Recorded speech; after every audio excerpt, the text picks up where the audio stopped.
Hello friends, in the earlier videos I explained how to change from direct to indirect in case of assertive sentences.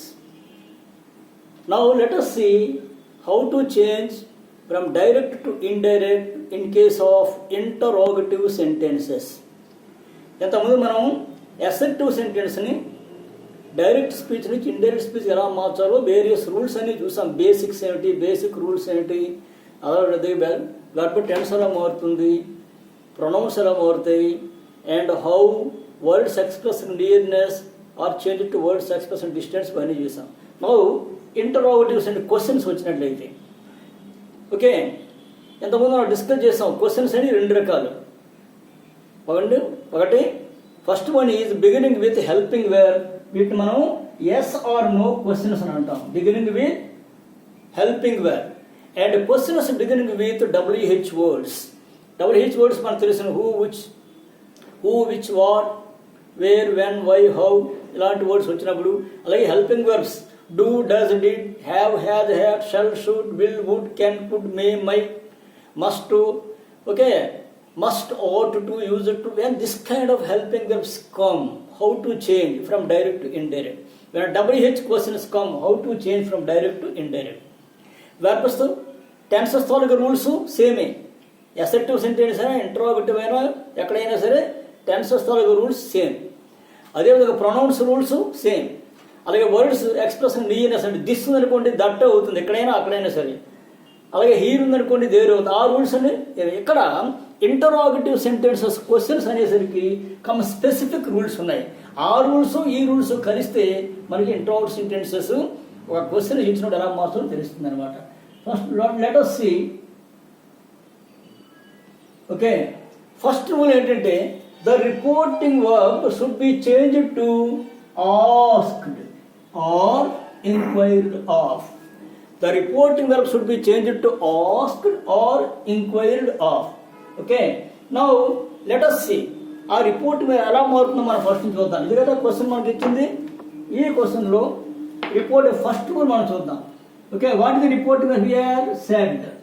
Okay, here also said. ఇక్కడ said to ఉంది, said ఉంది, రెండింటికి ఏమున్నా ఒకటే. ఇప్పుడు pronoun he said to, ఇక్కడ said to అన్నది told కింద మారదు. ఎందుకంటే అది అసర్టివ్ సెంటెన్స్ అనుకున్నట్టు సబ్జెక్ట్ స్టార్టింగ్లో వస్తే తర్వాత వెర్బ్ వచ్చినట్టయితే దాన్ని అసర్టివ్ అంటాం. అది ఫుల్ స్టాప్ ది ఎండ్ అవుతుంది. అలాంటి సెంటెన్స్ వస్తే సెడ్ టు అనేది టోల్డ్ అవుతుంది, సెడ్ ఏమవుతుంది. కానీ ఇక్కడ ఏమవుతుంది, క్వశ్చన్స్ విషయంలో report verb should be changed to asked. So said to ఈ చేంజ్డ్ టు ఆస్క్డ్. ఇక్కడ మీ ఇక్కడ టు రాయకూడదు. ఓకే, ఇదే అసర్టివ్ సెంటెన్స్ అయితే సెడ్ టు ఈ చేంజ్ టు టోల్డ్. కానీ ఇక్కడ ఏం మార్చాలి, ఆస్క్డ్ కింద మార్చాలి. ఆర్ ఎంక్వైరీడ్ రాస్తే ఆఫ్ అని రాయాలి. అంత కష్టం మనకి ఎందుకు. సో ఆస్క్డ్ అని రాయండి, తర్వాత ఆబ్జెక్ట్ రాయండి, TO2 పెట్టద్దు. ఇక్కడ కూడా సెడ్ టు ఉన్నా సెడ్ ఉన్నా సరే, సెడ్ ఉన్నా సెడ్ టు ఉన్నా change it to asked. So report first rule అయిపోయింది. ఫస్ట్ రూల్ ఏంటి, the report should be change to asked or enquired of అయిపోయింది. సెకండ్ రూల్ ఏంటి చూద్దాం. Use whether or if. Whether కానీ WHETHER, WEATHER కాదు, WHETHER. Whether or if ఈ రెండింటిని conjunction అంటాం. సో వెదర్ కానీ ఇఫ్ కానీ కంజంక్షన్ ఉపయోగించాలి. ఎప్పుడైతే if the question begins with helping verb.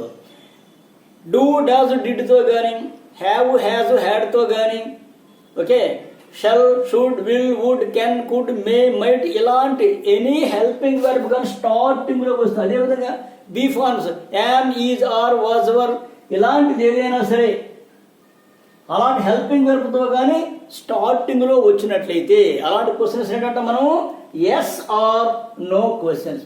ఇలాంటి క్వశ్చన్స్ వచ్చేటప్పుడు ఇక్కడ మనం ఏం రాయాలి, వెదర్. ఓకే, మనం అసర్టివ్ సెంటెన్స్ లో ఇమీడియట్ గా ఈ సెడ్ టు మీ, ఈ టోల్డ్ మీ దట్ అని రాసా. ఆ దట్ అనేది ఇక్కడ రాయడానికి వీల్లేదు.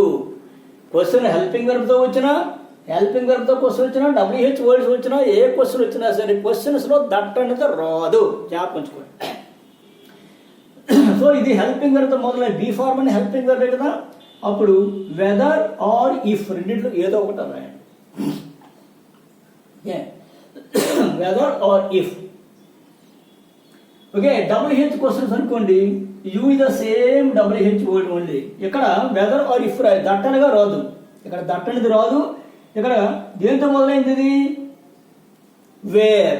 ఇది WH వర్డ్ కాబట్టి ఇక్కడ మనం ఏం చేయాలి? దీన్ని ఇక్కడ ఆ సేమ్ వర్డ్ని మనం రాయాలి. ఎట్టి పరిస్థితుల్లో మార్చొద్దు. ఇక్కడ వెదర్ ఆర్ ఇఫ్ రాదు, దట్ ఎలాగా రాదు, ఎందుకంటే WH. సో వేరే రాయండి. థర్డ్ వన్ ఏంటి? What is the third one? Change the interrogative into assertive sentence. ఈ క్వశ్చన్ రూపంలో ఉన్న సెంటెన్స్ని మనం ఒకే స్టేట్మెంట్ రూపంలో మార్చుకోవాలి. అంటే ఏంటి? ఇక్కడ helping verb, okay, main verb, helping verb తర్వాత సబ్జెక్ట్ వచ్చేస్తుంది బెడ్స్. ఓకే, ఇప్పుడు ఈ బెడ్స్ అంటే ముందుకు వచ్చేయాలి అనమాట. అది అసర్టివ్ అంటే. ఇక్కడ whether, okay, whether, okay, there. ఇక్కడ దేర్ అనే సబ్జెక్ట్ కాబట్టి దేరే అవుతుంది, దేర్ అని రాసేస్తారు. అలాగే ఇక్కడ సబ్జెక్ట్ ఏంటి?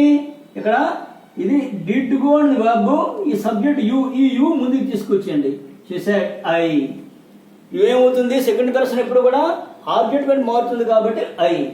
ఓకే, సో ఎప్పుడైతే మనం సబ్జెక్ట్ ముందుకు తీసుకొచ్చామో ఇది అసర్టివ్ సెంటెన్స్ అయిపోయింది, స్టేట్మెంట్ అయిపోయింది. ఓకే, తర్వాత ఏం చేయాలి? మనకు రూల్ నాకు తెలుసు కదా, ఆర్ ఉంది వర్బ్ ఇక్కడ. ఇక్కడ సెంటర్ రిపోర్ట్ పాజిటివ్స్ ఉంది కాబట్టి ఈ ఆర్ ఏమవుతుంది? వాజ్ కానీ వార్ కానీ. బెడ్స్ ప్లూరల్ కదా, so were. Whether there were enough beds, enough beds for COVID patients. Full stop. ఇక్కడ మళ్ళీ ఏం చేయాలి? మనం ఫుల్ స్టాప్ పెట్టాలి. ఎందుకంటే ఇంటరాగేటివ్ సెంటెన్స్ క్వశ్చన్ మనం స్టేట్మెంట్లోకి మార్చాం కాబట్టి మళ్ళీ క్వశ్చన్ మార్క్ పెట్టకూడదు. అది డైరెక్ట్ యాక్టివ్ వర్సెస్ ప్యాసివ్ అయితే యాక్టివ్లో క్వశ్చన్ అంటే ప్యాసివ్లో క్వశ్చన్ అవుతుంది. ఇంటరాగేటివ్. కానీ ఇక్కడ డైరెక్ట్ స్పీచ్లో ఉన్నటువంటి సెంటెన్స్ అసర్టివ్ సెంటెన్స్ అయినా, ఇంటరాగేటివ్ అయినా, ఎక్స్క్లమేటరీ అయినా, ఇంపెరేటివ్ అయినా మనం అసర్టివ్లోకి మార్చుకుంటాం. అంటే సబ్జెక్ట్ ముందు వస్తుంది. తర్వాత ఇక్కడ డిడ్ గో ఉంది. ఈ డిడ్ గో అనే వర్బ్, ఉంది కదా, ఈ వర్బ్ ఎలా మారుతుంది? డిడ్ ఉన్నట్టయితే V2 దేని కింద మారుతుంది? V3 అంటే గాన్ ప్లస్ హ్యాడ్ గాన్ కింద మారుతుంది. అదే డూ ఉందనుకోండి, do plus go is equal to go, వెంట అయిపోతుంది, V2 వస్తుంది. డూ డస్ ఉంటే వెంట వస్తుంది. ఈ రూల్స్ అని మనం ఆల్రెడీ చెప్పుకున్నాం కాబట్టి అక్కడ మీరు చూసుకోవాలి. ఇక్కడ మన రూల్ ఏంటంటే first reporting should be change to ask. WH question అయితే WH కూడా అదే రాసేస్తాం. తర్వాత హెల్పింగ్ వర్బ్, మెయిన్ వర్బ్ మధ్యలో ఉన్నటువంటి ఇది helping verb. Did is helping verb, this is main verb, and in between this is subject. ఈ subject మనం ముందుకు తీసుకొచ్చేస్తాం. Okay, helping verb, main verb, మధ్యలో సబ్జెక్ట్ ఉంటే దాన్ని ఇంటరాగేటివ్ సెంటెన్స్ అంటాం. దీన్ని మనం అసర్టివ్లోకి మారుస్తున్నాం కాబట్టి ఈ సబ్జెక్ట్ మనం ముందుకు తీసుకొచ్చేయాలి. You change it to I. Did plus go is equal to went. Already V2 is there, so change it into V3 plus had. Okay, yesterday change it to the previous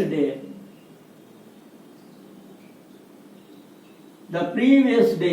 okay, అయితే ఇక్కడ రవి ఉంది, రవి కాబట్టి ఈ రవి మనం ఏం చేయాలంటే she ask.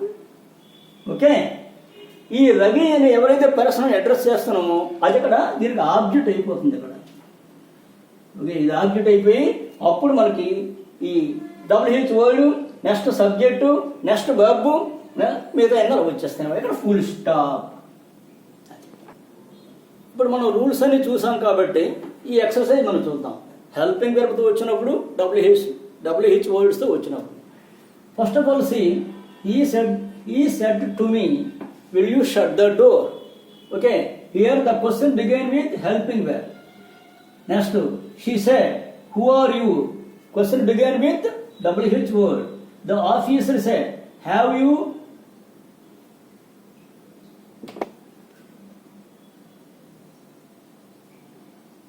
have you completed the work is also helping, begin with helping verb.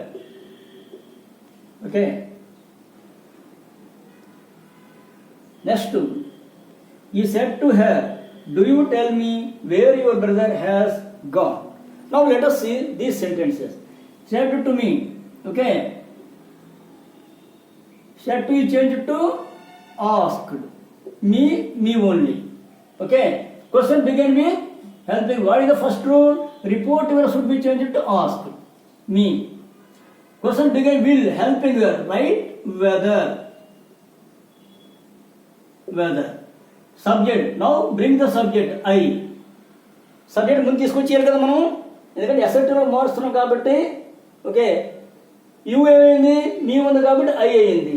Next ఈ subject తర్వాత మనం ఎంటైర్ వర్బ్ రాయాలి. విల్ షట్, విల్ ఈ change to would. Shut only, main verb మారదు, ద డోర్. ఇక్కడ ఫుల్ స్టాప్ పెట్టాలి. Next చూద్దాం. Who are you begin with WH word. Again, she. Said change to ask. Okay, that అని తర్వాత ఏం చెప్పాలి, దట్ ఎట్టి పరిస్థితుల్లో కూడా హెల్పింగ్ వర్బ్తో వచ్చిన WH వర్డ్స్తో వచ్చిన దట్ అనేది రాయకూడదు. హూ వచ్చింది కాబట్టి WH వర్డ్ హూయే రాయండి, ఏం మార్చద్దు. ఓకే, నెక్స్ట్ ఈ సబ్జెక్ట్ ముందు తీసుకొచ్చండి, ఐ. నెక్స్ట్ బాబు am is are change to was were. I singular కాబట్టి వాజ్, ఐ సింగులర్ కాబట్టి వాజ్. యామితార్ ఎప్పుడు వాజ్ వర్ కింద మారుతాయి. ఇక్కడ యు అనేది ఐ అయింది.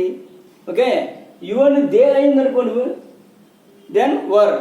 సో ఇక్కడ am is are change to was were, I singular కాబట్టి వాజ్. ఓకే, ఇక్కడ సబ్జెక్ట్ ముందు వచ్చింది, వెర్బ్ తర్వాత వచ్చింది కాబట్టి ఇక్కడ full stop. Next the officer said. Okay, the officer ask. Okay, next ఇది కూడా హెల్పింగ్ వర్బ్తో స్టార్ట్ అయింది కాబట్టి రైట్ వెదర్ కానీ ఇఫ్ కానీ రెండింటి ఏదైనా రాయొచ్చు. ఓకే, నెక్స్ట్ యూ సబ్జెక్ట్ ఉంది కాబట్టి ఇక్కడ ఏమీ లేదు కాబట్టి యూ ఐ కింద మారుతుంది. హ్యావ్ ఈ చేంజ్ టు హ్యాడ్, ఎందుకంటే రిపోర్టింగ్ వర్బ్ పాస్ట్ టెన్స్, ఈ రూల్స్ అన్ని మామూలే. Had completed V3, completed only V3A. The work, the work. Okay, so ఇక్కడ ఫుల్ స్టాప్. ఇక్కడ చూద్దాం. He asked her. ఓకే, ఇది హెల్పింగ్ వర్బ్తో స్టార్ట్ అయింది కాబట్టి రైట్ వెదర్. Okay, weather.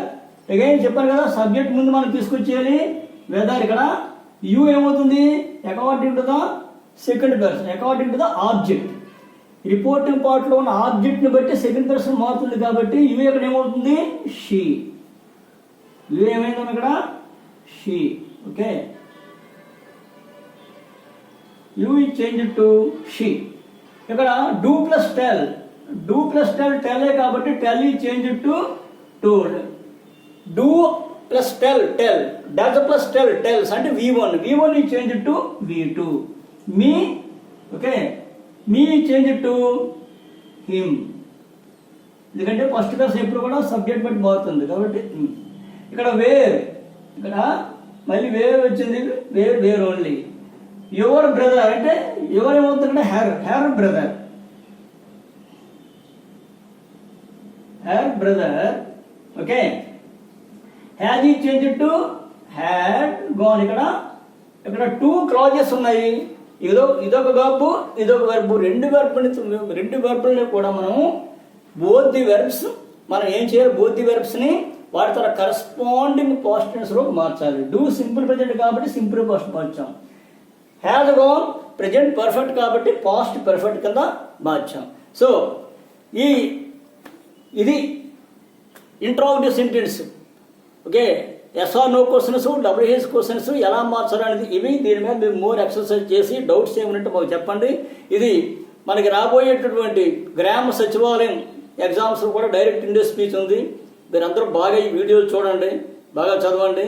ఇక మోర్ వీడియోస్ గ్రామ సచివాలయం గురించి మేము తీసుకొస్తున్నాం కాబట్టి అవన్నీ కూడా చేసి BSR ఈజీ ఇంగ్లీష్ అకాడమీకి మీరందరూ కూడా సబ్స్క్రైబ్ చేయండి. మీకు ప్రతి ఎగ్జామ్లో పాస్ చేసి చూసేటువంటి బాధ్యత నాది. Thank you.